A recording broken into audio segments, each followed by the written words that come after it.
Welcome, my friends, to Inside the Minds of Authors. I'm DC Gomez, and I'm thrilled you're joining me today for a fun conversation with a passionate author. We're kicking off the program, like it's our tradition, with a short reading from the feature book.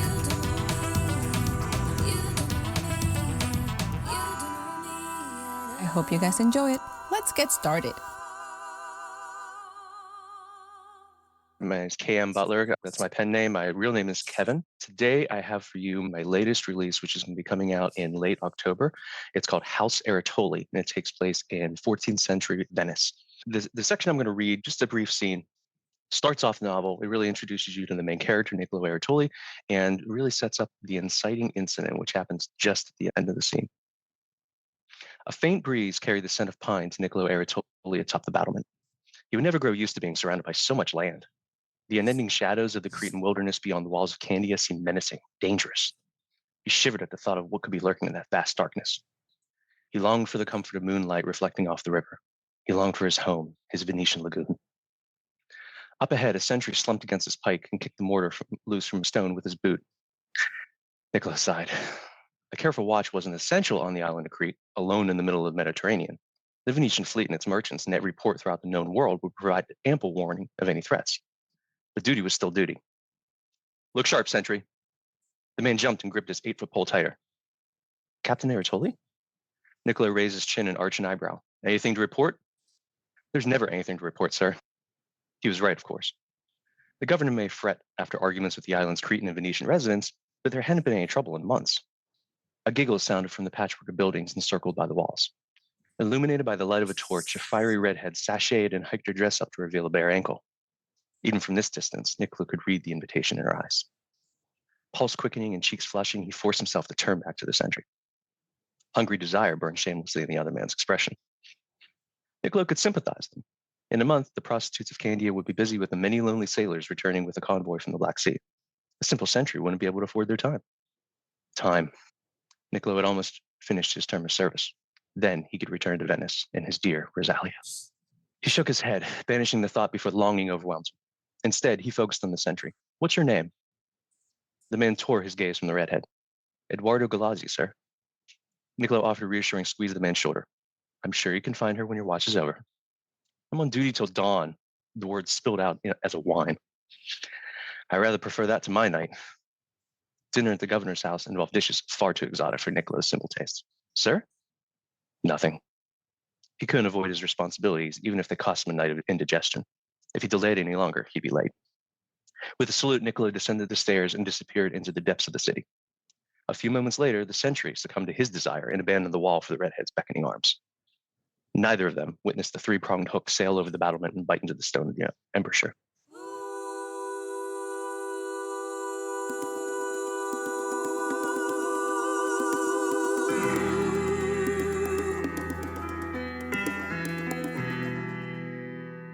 Hi, everyone, and welcome to another episode of Inside the Minds of Authors.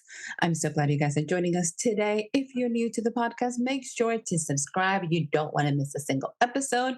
And if you want to see the behind the scenes of everything that goes on and make sure to watch the unedited versions, sign up for the Patreon community. You don't want to miss an episode. So today we have a dear friend, Mr. Kevin, is joining us back, historical fiction author. And I have questions because I really enjoy this reading. Probably more than I'm like, what do you mean they didn't notice? So I need to know, let's start from the beginning.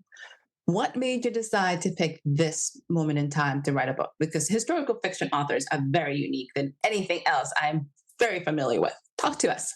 Yeah, and to the readers, we didn't necessarily cover these questions beforehand. This is a fully esoteric conversation happening, but it's a great question. With all of my novels, I really look at either a moment in history or a character or some sort of relationship. With Raven and the Dove, it was that very moment whenever the Norse and the Franks first settled next to each other. With the Welsh Dragon, it was the moment when Henry Tudor fled into exile. That changed the course of his life. What was that about? With this one, it was very much about a historical mystery, actually. There was the leader of the Venetian Republic at this time, he was called the Doge. And The Doge was largely a ceremonial role, but it still had incredible influence. And so people clamored to become Doge. Well, one of them, Lorenzo Celsi, when he died, we don't know what happened. We don't know what the circumstances were because the Council of Ten, the really concentrated cabal of power in the Republic, ordered the destruction of every single record relating to his downfall. So, how could you not write about that as a historical novelist? You've got to. It's like begging to be written to.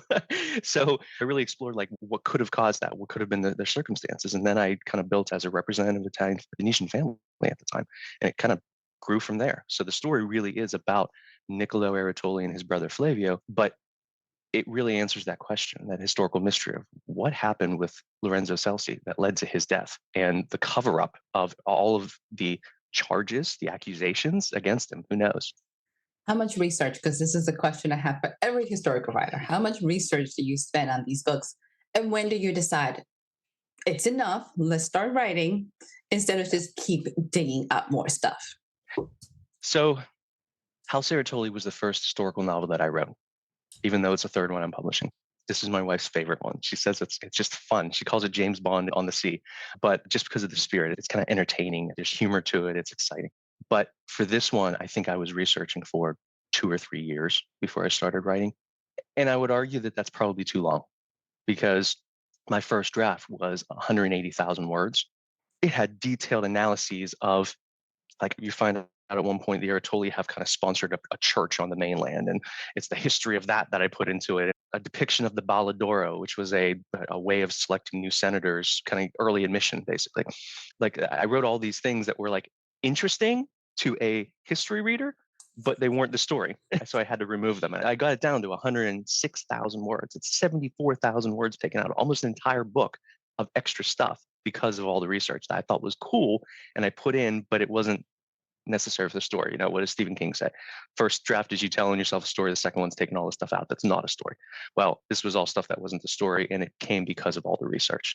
So I do think that you have to be familiar and understand the time period, but you can't wallow in it too long, or else you suffer that paralysis where the more you know, the more you realize you don't know. Plus, you want to put it all in, even though you can't. It has to be informed, maybe a phrase here to make sure you have the right phrase, but you can't just throw in all the history, or else it just becomes boring. So. I love the fact that you gave yourself permission to go back. Like, it was fun. I liked it. It doesn't go with the stories because so often authors are notorious for like, I need to keep every word I wrote in this book Yeah. because it's just going to be magnificent. And you're going, I don't care about describing every leaf in the forest. Yeah. Just cross the forest. How Yeah. long does it take? So I appreciate it. What is your favorite part of writing this book? Because you giggle every time you're telling the story. Like, what was your favorite part? I need to know because you're all glowing with joy. Yeah, like I said, it was fun. The theme of the book is very much exploring the limits of all of the institutions and values that we rely upon to build our lives. So the limits of love, the limits of loyalty, the limits of family, all of these things. Like, when you reach that end and you face the breakdown of it, what do you do? Over the course of the novel, Niccolo's separated from everything that he loves. So there's a heady gravity to the story, yet there are so many fun parts of it too that is just entertaining. Like, there was one point where my wife and I, we love cats. My wife had a Persian cat as a kid. In honor of that, I made it so that whenever one of the characters goes to Constantinople and then he comes back, she asks for something big and unique, something no one else in Venice has. And so she's imagining like a giant diamond or something. And he gets her a Persian cat. She looks at it and it's like, she's saying, were there ratters on the ship? And it's like, well, yeah, all the ships, they have cats on them to keep the rats out. She's like, well, your gift is pregnant. So and then she's pregnant at the time too. So he's like, comparing, and she's like, yeah, what are you doing? So it's like just fun things like that. It was a joy to write it. It really was. It was great because it really captured the spirit of the relationship between the two of them. And they're probably the best relationship that I've ever written, a mature relationship where there's that trust and that understanding that you're never going to turn on each other. They've got each other's backs to the end. And it was just really sweet. So I would say that's probably most similar to my wife and I, and Giovanni and Esperia. But it was just fun to write. Because I wrote this first, I had written other books before, but this was the first historical fiction one really grounded in the history. I think I gave myself a little freedom to have fun with it. Whereas some of the more recent books, there was a little bit of fun, but some of the circumstances were very serious. So, you know. I'm so happy you give yourself permission to enjoy it What made you decide to actually publish this book third and not first when you started publishing? What made you hold back? Yeah. So there were a few things. First, it really came down to perceptions of marketability. The first one was a Viking book. I got it out during the Viking craze, so that kind of helped. The second one was a Tudor book, Wars of the Roses, but it was Henry Tudor. So I figured that one it was a little late for that, but once I decided to publish the first one, why not do that one too? This one, there really isn't an established trend for Italian fiction, which is sad because Italian fiction is so much fun. You have the Medici, you have Venice, which was a maritime republic. They were almost a secular maritime republic. I mean, they didn't care. The Pope would interdict them and excommunicate them all the time, and they just continued on with business. It just didn't bother them.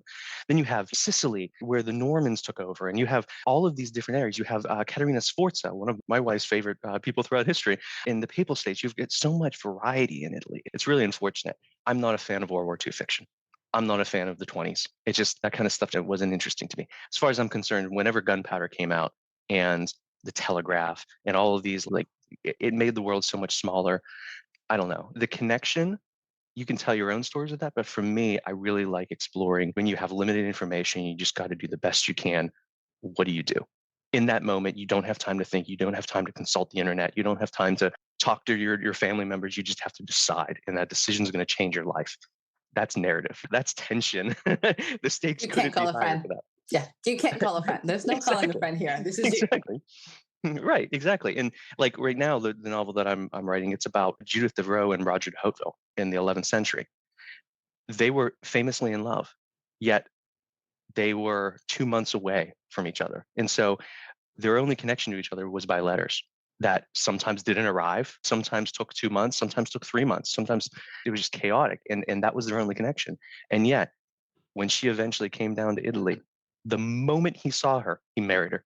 Like that moment, it was like, yes, finally. And they just went for it. That passion burned so bright despite the distance. That's great. That's just amazing. How can you not write about that? It's just, there's just so much cool stuff throughout history to write about, explore. And that's the thing, is really exploring what it's like to be human. You just mentioned it, and I think nailed it really well because you write not just the period in time, but you write about the human experience. That doesn't change. The human experience is not going to change regardless whether we have robots or no technologies. You're still writing about those passions. I so appreciate the fact that you're writing about healthy relationships, regardless of the time, like mature relationships, people that truly love each other. Because right now, there is an entire craze of this is not happening. And everybody feels like, is there such a thing as love? And Mm. can we truly love people and commit to somebody? Because that's not the norm nowadays. Was that something you did on purpose that you wanted to showcase? Yeah, absolutely, unquestionably. In Raven and the Dove, Hall and Tarn are completely different cultures at a time when completely different cultures meant you kill each other, period. There was no ifs, ands, or buts about that. And yet they find a way. There's infidelity because of that cultural difference, yet they find a way. With House Aretoli, there's a similar situation where one of the things that separates Niccolo from love is an arranged marriage. And it's not an arranged marriage, she ends up going somewhere else. It's an arranged marriage close to home that he has to see her every day and know that he lost her. But despite that, how do you cope with that? And in the end, all my stories end happy. I'll tell you that right off the top. All of my stories end happy because there are certainly negatives, but you can always tell what the theme is and what the arc is meant to be because it will end happy. So they may not get what they want, but they'll get something else which is equally acceptable or perhaps even better.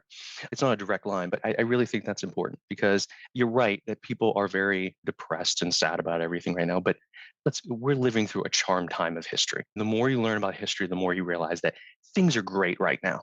Yes, we complain about Republicans and Democrats, complain about all these other things, but that's been going on throughout all of history in exactly the same intensity or even worse. When you look at the election of Adams and Jefferson, it was horrendous. It was far, far worse than anything that we have right now. As you learn through this, you realize that like things are pretty good now, actually. I really blame the internet is in that we now have access to so much information that if one thing happens somewhere, anywhere in the world, suddenly it's the newest thing that's happening all the time. Oh my God, this is horrible. We have to worry about this. It's a whole razor blades and apples thing. It's like that never actually happened. Someone came up with a story, people believed it, and it went viral. It's a problem. And so I think that skews our perception because now we have information, but we don't have context anymore. And that creates Mhm. a lot of challenges. I did do that deliberately to try to make it hopeful, to make it positive, also to show that if you want something, no matter what's against you, you can achieve it. You may have to sacrifice, you may have to change your attitude and change a lot about you in order to do it, but you can achieve it. And I really believe that. I think that ultimately perception creates reality. And if we adjust our perception of the way the world works and we are receptive to changing what we need to, we can accomplish that. And that's frankly, that's really Nicolo's story, in that he loses everything he relied upon until all he has is himself left. And Niccolo is not a typical Venetian. I apply the Worf principle from Star Trek, where in Star Trek, you've got Worf, a Klingon, serving in Starfleet, living with all the humans, and he's our gateway to Klingon culture. But he is in no way a representative of Klingon. You find out Klingons they're cheerful, they're laughing, they're joking, they're having a great old time, they're passionate and stuff. He's very stoic and very strict, and I must be Klingon, I must be Klingon. That's not what they're like. But the difference between Worf and his people allows us to explore what his people are like. Nicolo's the same way, where he's not the your typical Venetian. He is not your typical Christian. One of the principles of the book is that sometimes violence is the cold, calculated, appropriate answer. Sometimes in this world, if your family shows weakness, they're going to be attacked from all fronts. And there are characters who don't believe that and try to do the Christian thing. And then there's Niccolo, who decides, you know what? I'm going to do the thing that is required for the situation. And yes, his name is Niccolo, and he is kind of a proto Niccolo Machiavelli a little bit, where it's like sometimes the hard task is better than the right task. It takes a strong type of person to properly realize those moments and to be able to bear the brunt of the consequences of those and the guilt for some of those. That's what the story is. As it unfolds, that shows Niccolo will always do the hard thing, wanting to do the right thing. And he always chooses the hard way. And that's part of the reason why he succeeds. I love the depth of your characters, and I like the fact that you can relate them to anything. Because I'm like, what? We're doing historical fiction, or you went to Star Trek? I was like, did not see that coming. I'm just gonna put it out there. But I love the fact that you truly understand the characters and you go deep into the human emotion. And since we're talking about this, tell me, what advice would you give an up and coming author? Because you're now in book three. You have Yep. been through a whole bunch of process in terms of your writing journey as well as your publishing journey. What advice would you tell them? So I would probably say number one, follow the emotion. Whenever you're crafting your story, always follow the emotion, because just look at the Marvel movies. When you have the ones that were most resonant, for me personally, I can only talk to myself, but I love Thor. The first Thor movie was fantastic because it got into his character. It showed the relationships between his family members and stuff. You felt the pathos for him whenever he was suffering. When the tears were misting in his eyes and he was saying, just tell my father that I love him and I'm sorry. You could feel that. And Thor was probably the Marvel movie that had the least action. You had a little bit of stuff to introduce, oh, he's strong. And then at the end, there was a little bit, but really it was mostly character. And those emotional stakes were so strong because you felt it. That comes as a consequence of all of the setup. Too many people, they just have action, action, action, action. You need action, reaction, retooling and resettling, and then move on to more action. I say it's a pace, not a race. You have to pace it out. There's a rhythm to being able to tell a story so that you have time for the characters to process and respond and be afraid or be happy, or you have to let them wallow in that emotion. So I would say that's probably the biggest thing, is just follow the emotion and stick with that.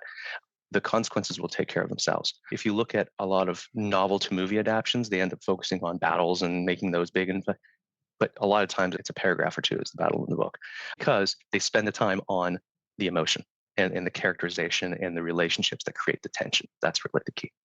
The other thing I would say is there are some people who there are pantsers and there are plotters. There are people who just kind of, oh, I'm just going to sit down and write. And then there are people who do plot it out fully. I tend to be a plotter, and I strongly recommend that, particularly for historical fiction, because you have to know where all the connection points with history are, and you need to make sure that they stay docked together where possible. And if you're going to change it, you need to do it deliberately.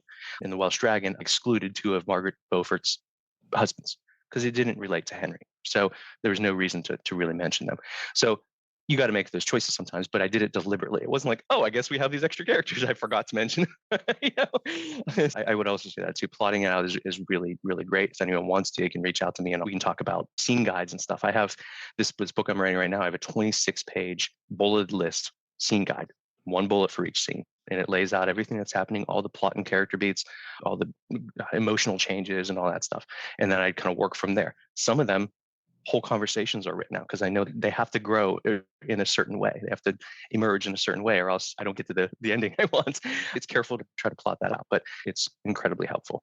I aim for one scene a week, and I email myself the next scene so that I can kind of mull it over and percolate a little bit during the week. It's really, really helpful whenever you know where you're going.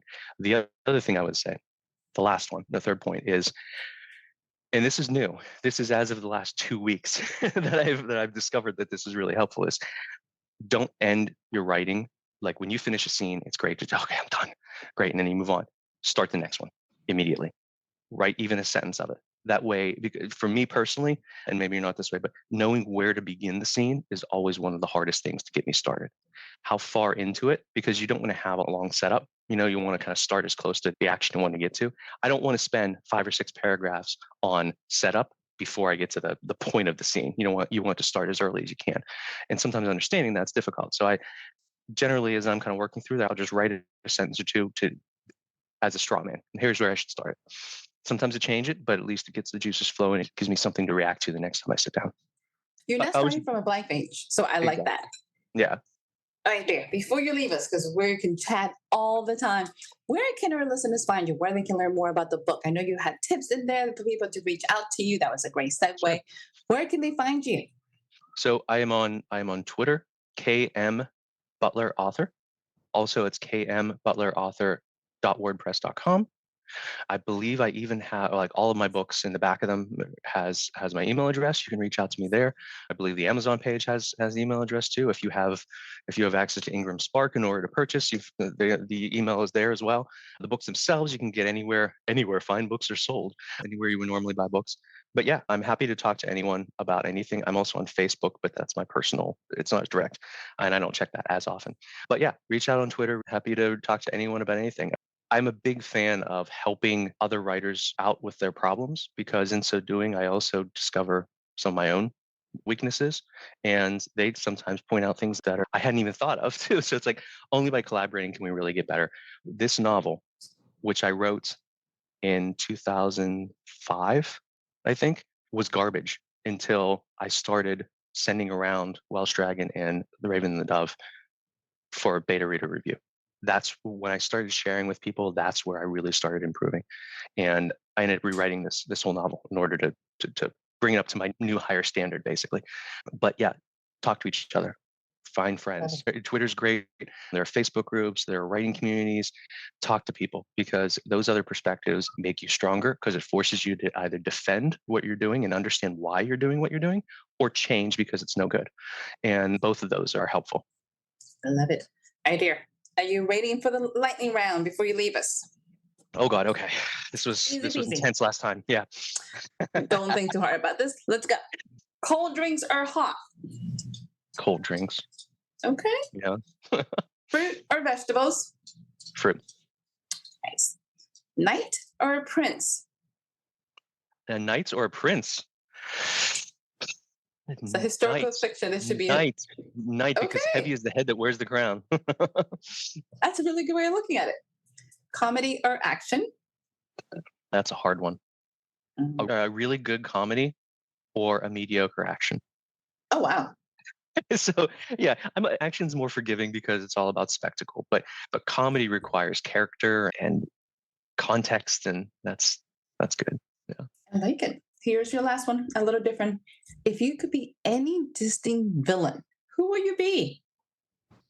So I think last time when you asked this question, I said Scar from Lion King because Scar had a plan. He had a really good plan. He just didn't tie up his loose ends. But any villain throughout all of, wow. Okay. Q from Star Trek. Because really? I would get to say, greetings, microbrain. John Delancey, man, he was great. See, you can't beat that. That is very true. Well, darling, thank you so much for joining us. It's been such a pleasure having you. Thank you so much. Congratulations. By the time this podcast has released, book will be out. So the guys, grab the book. You don't want to miss out. Thank you so much for joining us, dear. Thank you very much as well. And again, I know I said this the last time too, but thank you for what you're doing too. Yeah.